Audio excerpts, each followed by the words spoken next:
هنبدأ فيلمنا مع واحدة في غيبوبة بقالها 3 شهور بعد ما اتضربت على دماغها في عيد ميلاد أمها، وبيكون اسمها جريس، وبتفوق جريس بس بيكون عندها فقدان ذاكرة ومش بتفتكر ايه اللي حصل معاها آخر 5 سنين، والدكتور بيقول لها إنها ممكن ما ترجعلهاش الذاكرة تاني، وبتجي لها أمها وجوزها وبنتها علشان ياخدوها من المستشفى، وبعد كده بياخدها جوزها بول للبيت علشان ترتاح فيه، وبيكون بول كاتب مشهور وعنده روايات رومانسية كتير، وبيكون مشهور جدا لدرجة إن كل الصحافة جت تعمل معاه لقاء بعد ما مراته طلعت من المستشفى، وبيقول لهم إنهم كانوا أسوأ شهور في حياته علشان جريس مش جنبه. ولما بتمشي الصحافة بيقول لها بول عن اللي حصل في الشهور اللي فاتت، وإن أختها ليزي هي اللي كانت شايلة البيت في غيابها. وبعد كده بتطلع لبنتها تيلور اللي بتكون جمعت صور كتير في آخر مناسبات حصلت لجريس علشان تساعدها تفتكر، وبتفرح جريس لما بتلاقي إن عيلتها مهتمين بيها. وبالليل هم قاعدين بيجي لجريس تليفون من واحد غريب وبيتعامل معاها على اساس انها حبيبته، بس جريس بتتعصب عليه وبتقفل السكه في وشه، وبعد كده بتروح تشم شويه هوا بس بتحس ان في حد بيراقبها، فبتقوم تدور عليه، ولما بترجع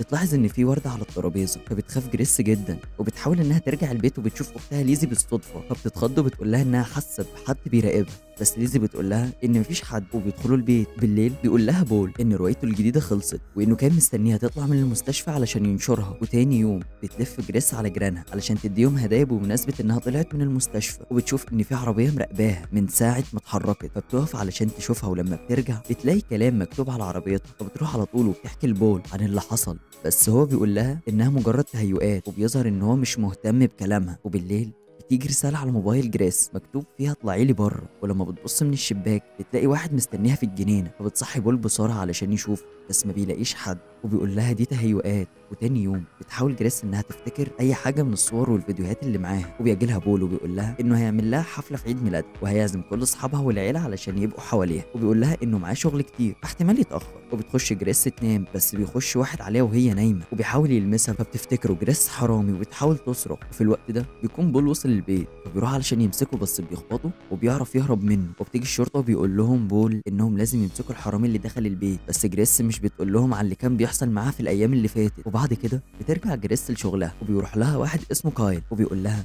ان هو الشخص اللي كان بيراقبها هو اللي دخل عليها الاوضه امبارح، وانه كان حبيبها وكانوا بيتقابلوا كل يوم قبل الحدث، بس جريس مش بتكون فاكراه وبتطرده بره. وبعد ما بيمشي تفتح جريس الرسائل وبتلاقي فعلا ان كان في ما بينهم علاقه. وبالليل في حفله عيد ميلادها بتقابل جريس اهلها واصحابها علشان تحاول تفتكرهم، تعرف على عدد كبير منهم والباقي مش بتكون فاكراهم. ولما بتروح الحمام كايل وراها وبيحاول يتقرب منها، فبتاخده بره الحفله علشان بول ما يشوفوش، بس ليزي اختها بتشوفه، وتاني يوم بتقول لها على اللي شافته، وبتقول لها كمان انها عارفه اللي بينها وبين كايل وانها لازم تقطع علاقتها معاه، والا هتروح تقول لجوزها على كل حاجه.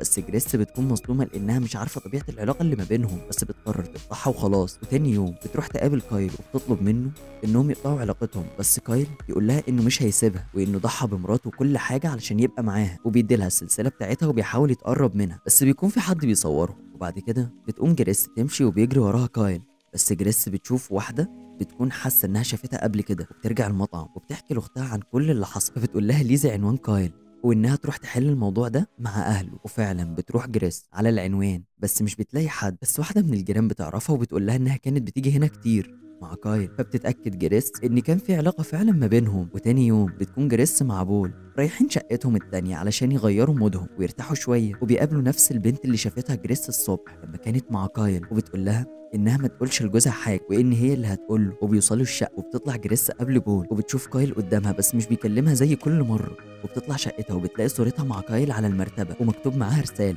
فبتمسحها جريس قبل ما بول يطلع، وبتلاقي الشقه مقلوبه زي ما تكون في حد اتهجم عليها علشان يسرقها، وبيبلغوا الشرطه وبيقولوا لهم ان دي تاني مره في اسبوعين. في الوقت ده يقرر بول انهم يرجعوا بيتهم تاني، ولما بيرجعوا البيت بتدخل جريس علشان تحضر العشاء، وبيلاقي بول ظرف وصل له من البريد، ولما بيفتحه بيلاقي فيه صور جريس مع كايل، وبيعرف بول ان جريس كانت بتخون، بس بيسكت لما بيلاقي ليزي وتايلور وصلوا البيت. ولما بيناموا بتحكي له جريس على كل حاجه، فبيقول لها انه هيبلغ الشرطه علشان يقبضوا عليه وبعد كده هيطلقها. وتاني يوم بتروح جريس لامها علشان تحكي لها عن اللي حصل، وبتقول لها امها انها حاسه انها شافت كايل قبل كده بس مش عارفه فين، بس جريس بتسيبها وتمشي. وتاني يوم وهي في شغلها بتجيلها رساله من تايلور بنتها، فبتطلب منها انها تروحها بالعربيه، فبتخلي اختها تاخد بالها من الشغل لغايه ما ترجع لها، وبتروح على المكان اللي بعتته لها وبتلاقي الباب مفتوح، ولما بتدخل علشان تدور على بنتها بتلاقي البنت اللي شافتها مع كايل، وبتقول لها انها تينا مرات كايل، وبتقول لها انه بسببك هو سابني وخسرت عيلتي، وانها كانت بتتمنى لو فضلت في غيبوبه على طول علشان تبعد عنه. وبعد كده بينزلوا ضرب في بعض لحد ما بتخنقها تينا، بس جريس بتخبطها على دماغها وبتخليها تفقد الوعي، وبتيجي الشرطه والظابط بيقول لجريس ان اللي عملته ده اسمه اقتحام وممكن تتسجن بسببه، بس بتقول لها انها جات لها رساله فيها العنوان ده علشان تاخد بنتها. ولما بتطلع الموبايل بتلاقي كل الرسائل اللي عليه اتمسحت. ولما بتروح بيتها بيقرر بول انه هياخد بنته ويروحوا يقعدوا في بيت لوحدهم علشان يبعدها عن مشاكل امها. وبتكون جريس قاعده بتدور في النت عن اي معلومات عن تينا تعرف هي شغاله فين. وتاني يوم بتقرر جريس انها تروح تقابلها في مكان شغلها، وبتقابل مديرتها في الشغل فبتسالها عن تينا مرات كايل، فبتقول لها ان تينا تبقى اخت كايل مش مراته. فبتتصدم جريس وبتقرر انها تستناها لحد ما تعرف الحقيقه. وبتيجي تينا وبتلاقي جريس في وشها وبتعترف لها انها فعلا اخته، وانه كايل اللي طلب منها انها تعمل كل ده. وبتقول لها انها تستناها بعد الشغل علشان تقول لها على كل حاجه. واول ما تمشي بتكلم تينا كايل وتقول له انها هتقول له على كل حاجه، بس كايل بيتصل بليزي وبيقول لها ان تينا هتقول له على كل حاجه. تروح تخبط تينا على دماغها وتفقدها الوعي، وبتطلع هي اللي مخططه لكل حاجه. وبيعدي الوقت وبتلاقي جريس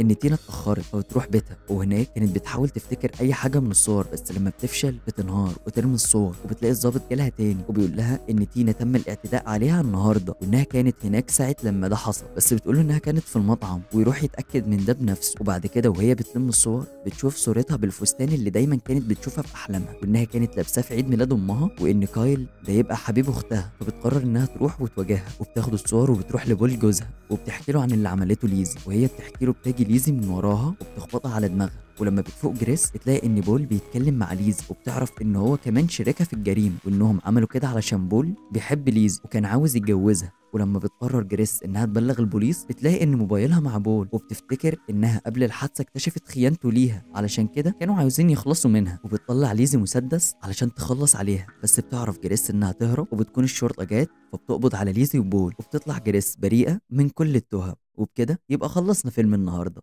كان معاكم محمد نوبي.